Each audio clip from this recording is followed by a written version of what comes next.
Hello everyone, আমি হলাম সুস্মিতা। আমার নতুন একটি ব্লগে তোমাদের সবাইকে স্বাগতম জানাচ্ছি।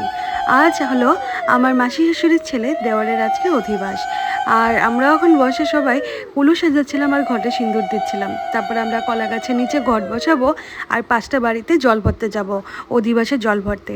চলো তাহলে আজকে ব্লগটা স্টার্ট করি। রিচুয়ালগুলো দেখো, আশা করছি তোমাদের ভালো লাগবে। এই যে আপনি এই যে পড়ব সব সাইডে পড়ব না লাগে যাবে। ঠিক আছে, সুন্দর হ্যাঁ ঠিক আছে। কোনটা কোন দেখো আবার দিব হইব।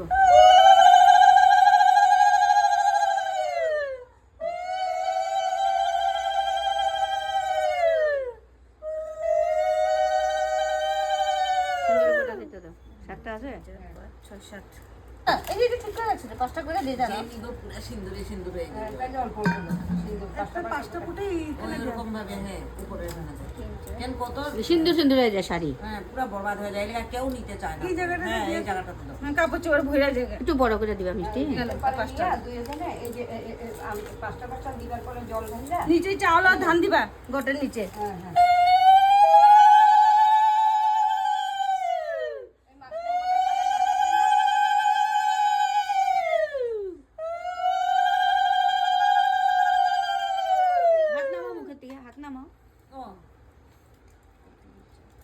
এখানে অল্প দুর্বা দিবি। ওই দুর্বা করে দুর্বা এখানে তোমার সামনে আছে, রাখো।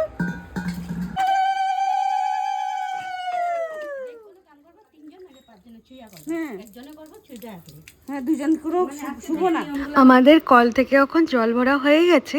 ওখানে আমরা কলা গাছের নিচে ঘট বসাতে যাব, তারপর সন্ধ্যাবেলা 5 কলে জল ভরতে যাব।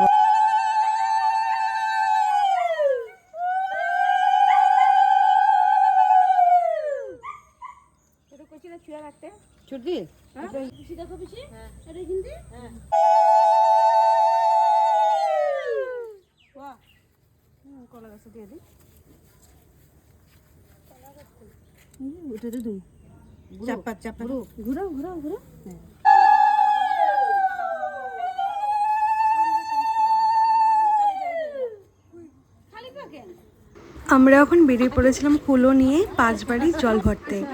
আর আমার সাথে ছিল আমার 2 মামি শাশুড়ি, তারপর ছিল শাশুড়ি মা ছিল, আর দিদি ছিল, সবাই ছিল। আর এখানে সবাই গান গাচ্ছিল, মা আর মাসি শাশুড়ি মিলে। আর এখানে দেওয়ারের স্নান করছিল, সন্ধ্যার যে স্নানটা থাকে অধিবাসের স্থান সেটা। আর এখন আমাদের চট্টগ্রামের নিয়ম আছে, ব্রাহ্মণ এসে অধিবাসে কিছু নিয়ম করে, সেসব চলছিল। আর তারপর চলছিল আমাদের ডান্স।